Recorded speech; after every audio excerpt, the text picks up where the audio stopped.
Emergency pod, emergency pod. That's right. U.S. Soccer has just released a little bit of a preview of the referee abuse policy. That's right. This is a document from U.S. Soccer that has lived in the past, but has really been brought to life through a number of different mediums, led by Carrie Seitz, the VP of referees for U.S. Soccer, who is going to be a guest on the podcast in the next couple of weeks as we get closer to the full release of the referee abuse policy. But in advance of that, I hopped on with Brian Barlow, the head of the Offside page on Facebook, a national NSOA referee, longtime referee mentor. And we got talking about what this policy is, what this policy isn't, what it covers, but what's really going to need to change for this actually to take effect and have an impact and change the culture of soccer here in America. So I hope you enjoy this conversation. It's pretty quick, maybe about 20, 30 minutes or so. Let me know your feedback. Looking forward to talking with you again soon.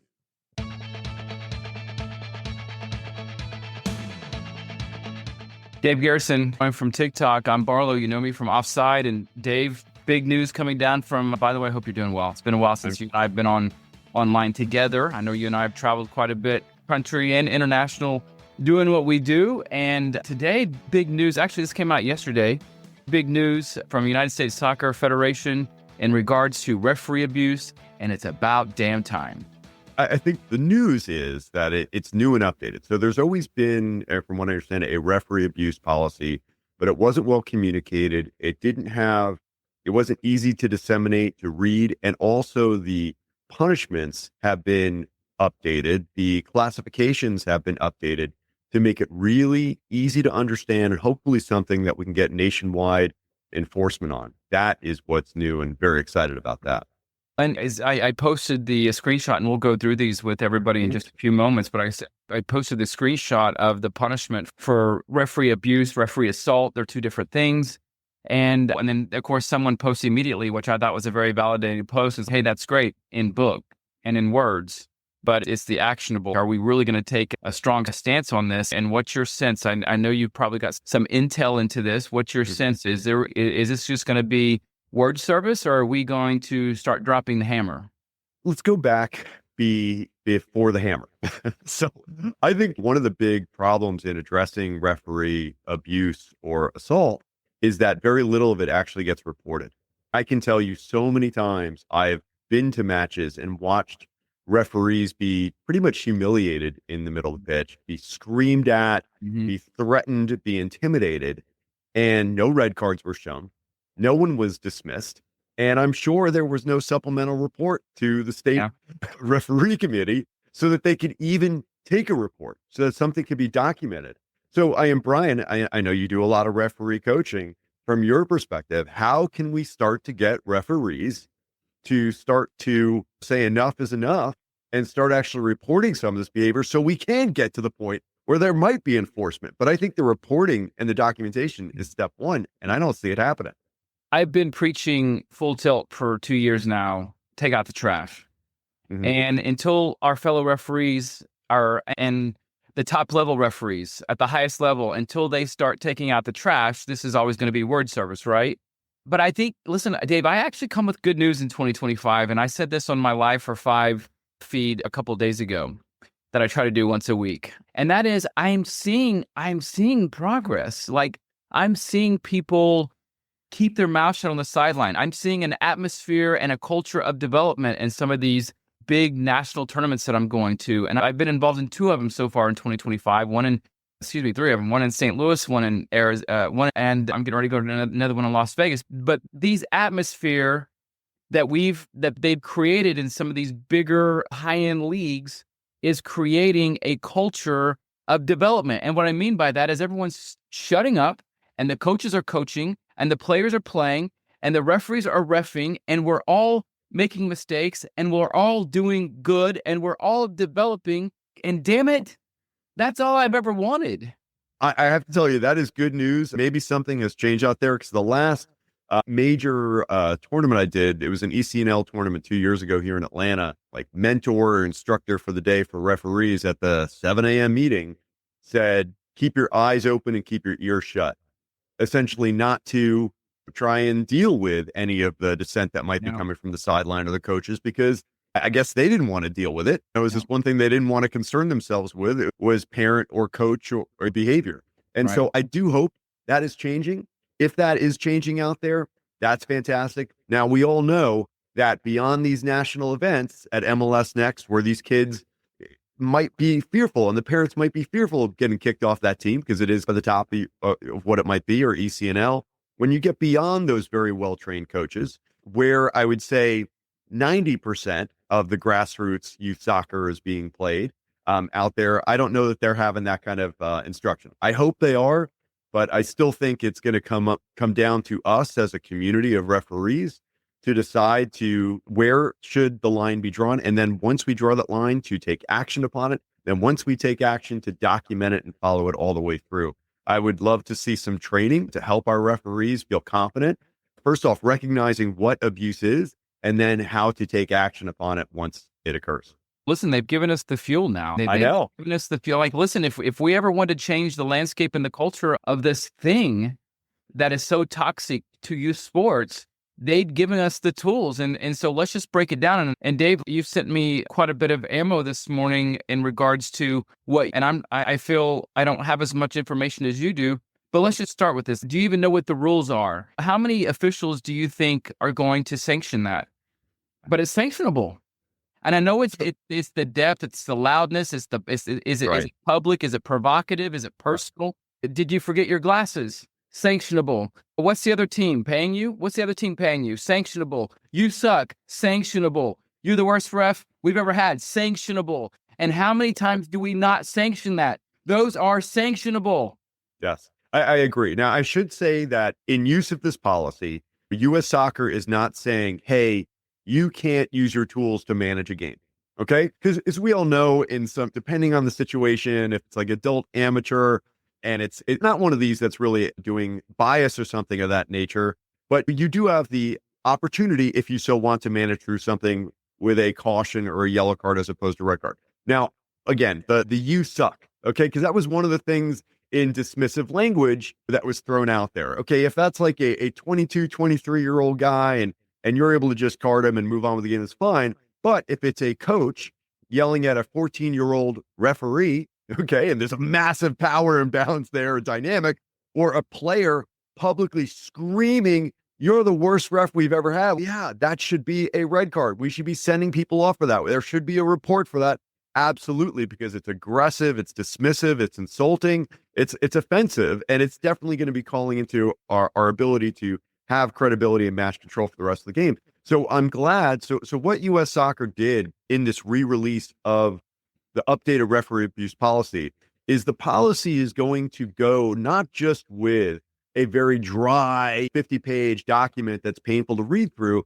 Every single one of these. So you're talking specifically about level 1 non-physical abuse, which is about verbal taunting.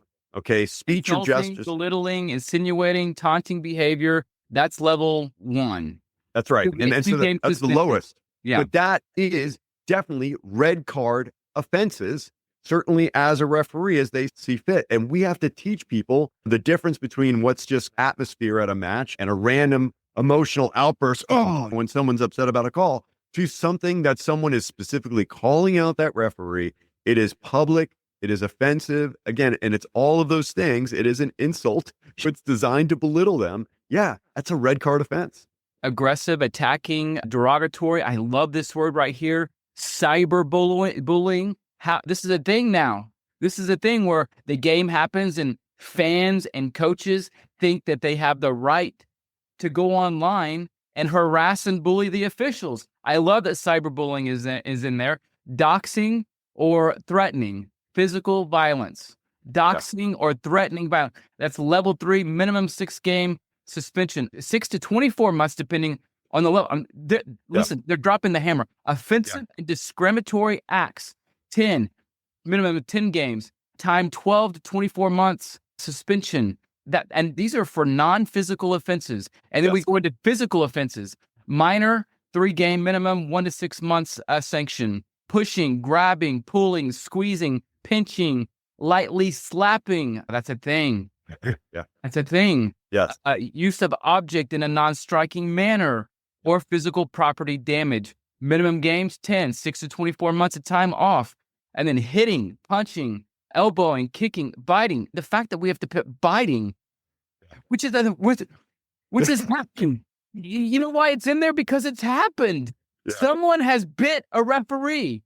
12 months to lifetime ban. What I'm seeing on this, Dave, is I'm seeing the cry that you and I have online with our following, the huge movement that we have online, and in some instances, the influences that we have in person in some of these clubs and leagues and with people of influence. We finally have met a group that can actually change with the United States Soccer Federation. They can change the dynamic that we have been so passionate about by saying, listen, we hear you. And if these things continue to happen, we have now given you guys the tool to eliminate this, because these are very uncomfortable, which is something I preach constantly in person and online. We have to start getting really comfortable, making people uncomfortable. And these are uncomfortable as fuck. Yes, no, absolutely. And I will tell you, you mentioned like the 6 to 24 month, the 1 to 6 month for the physical acts. The minimum for a slight deliberate touching, which is someone like poking someone in the chest or chest bumping them, is a minimum time of 1 to 6 months.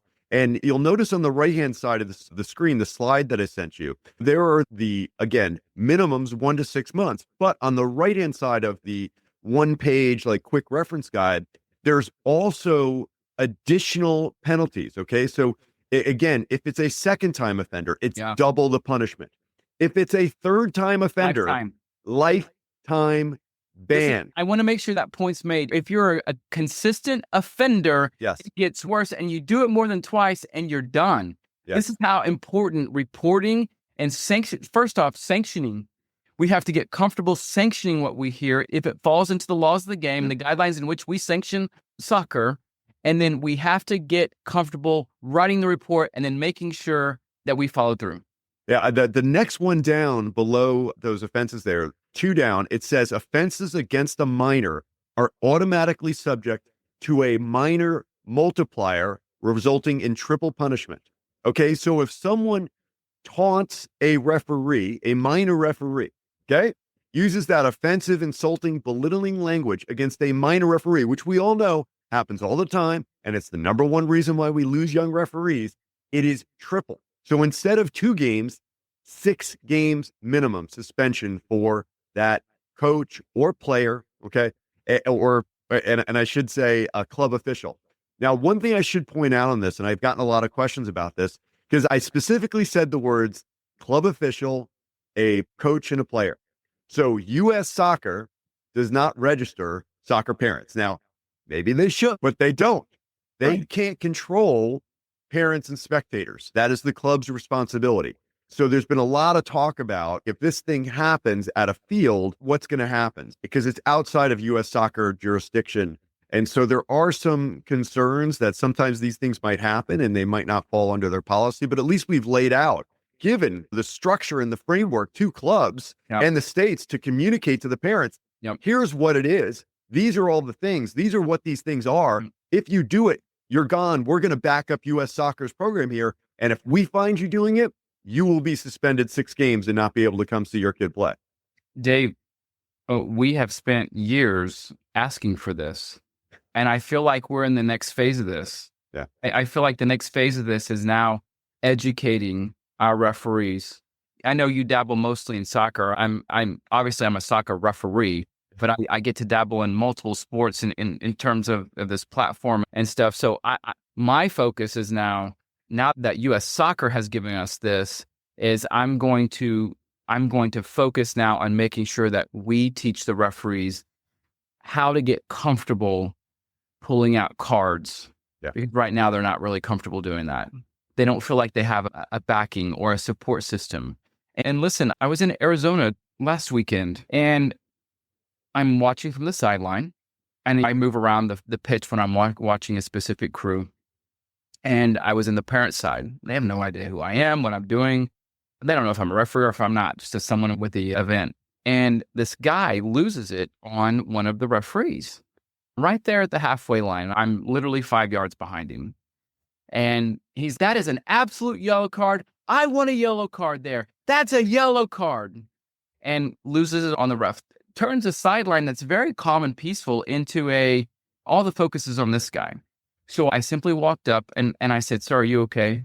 And he looked me up and down a little bit. Who the hell are you for asking? And I said, are you okay? And he goes, "No, I'm not okay. Why aren't the refs handing out yellow cards?" And I said, "Sir, if you look around, no one else is screaming and yelling." I said, "The players are developing. And I don't know if you've noticed, but there's been some bad passes, some bad dribbles. No one's really yelled." And I said, "He may or may not have, I don't know if he did or not, but we're not going to yell at him just like we're not going to yell at the players. All right. This is a sterile environment. Those referees are developing just like your players are developing. So I'm going to ask you again, are you going to be okay?" Mm-hmm. He goes, "Yeah, I guess." Like, he did not want to respond. But the point to that story is, I know that is not our wheelhouse. Those aren't the people that we can control or monitor. But now we have tools through the coach that if the coach doesn't monitor that, and the sidelines continues to be a ruckus, and it happens 2 or 3 times, and it gets reported 2 or 3 times, we now have severe punishment in place. Mm-hmm. Am I reading that right? Yeah, certainly. Again, for parents, or for coaches and players and club officials, we've got a framework and a guidance, which we should be training parents about.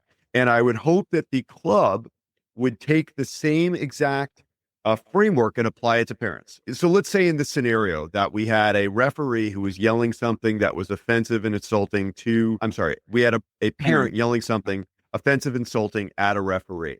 I would hope that when the referee goes over to the coach and says, "Hey, that parent needs to be dismissed. I need to get their name," and they write it down, they write a report and they write what's been said, and that goes into the supplemental report post-match and goes to the state. I would hope that the club would carry out the same punishment against that parent that it would be if it was a coach or well, I guess that's where I'm asking you, Dave, because if that continues to be a problem, the coach is then sanctioned, not the parent.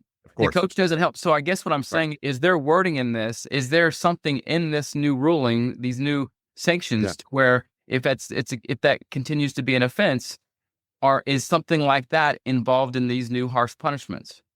It's a great question. No, sir. I don't believe there's anything inclusive in the policy 531-9 that specifically addresses parents who have been dismissed multiple times, or clubs who have had parents dismissed multiple times. I don't believe there's anything in there. I think this is specific to club official players. I get that, but what I'm saying is that the coach continues to get sanctioned because of the wildness and the crudeness and the rudeness of the parents, then the coach at some point has to either get control of the parents or he's no longer coaching.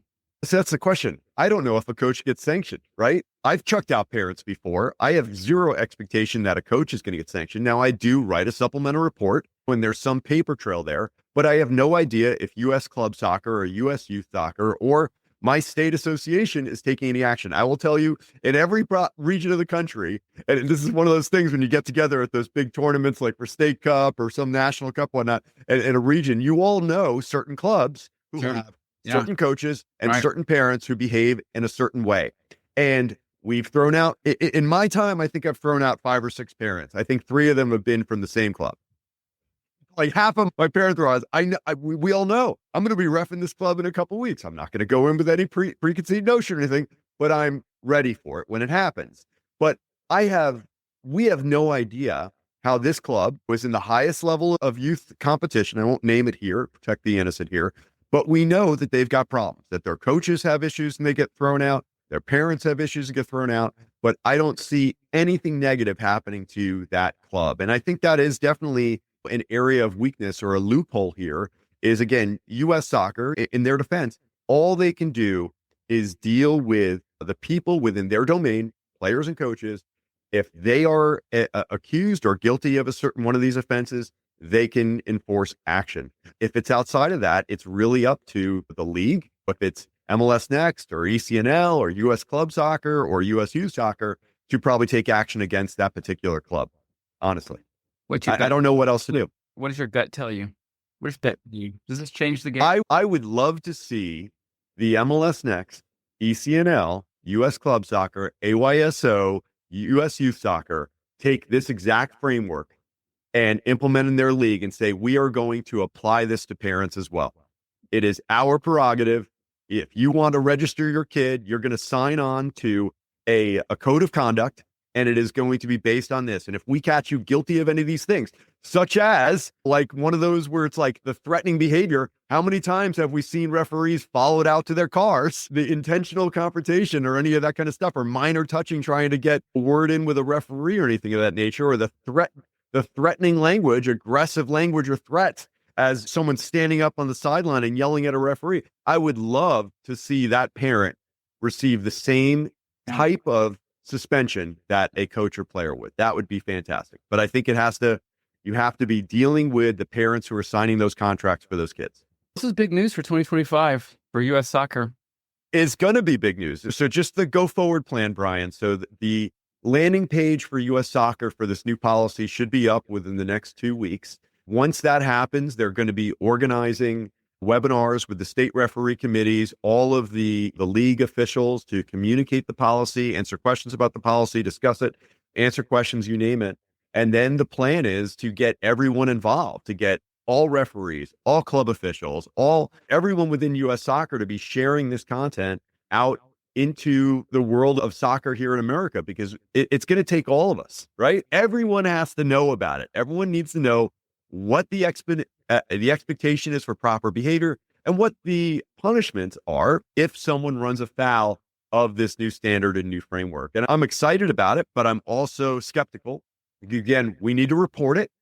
We need to make sure that people are enforcing it. And if they're not enforcing it, we need to get loud and get public about it. Yeah. Because that's the problem. Because if we're not enforcing it, then it's not worth the paper or the bits the email was sent in.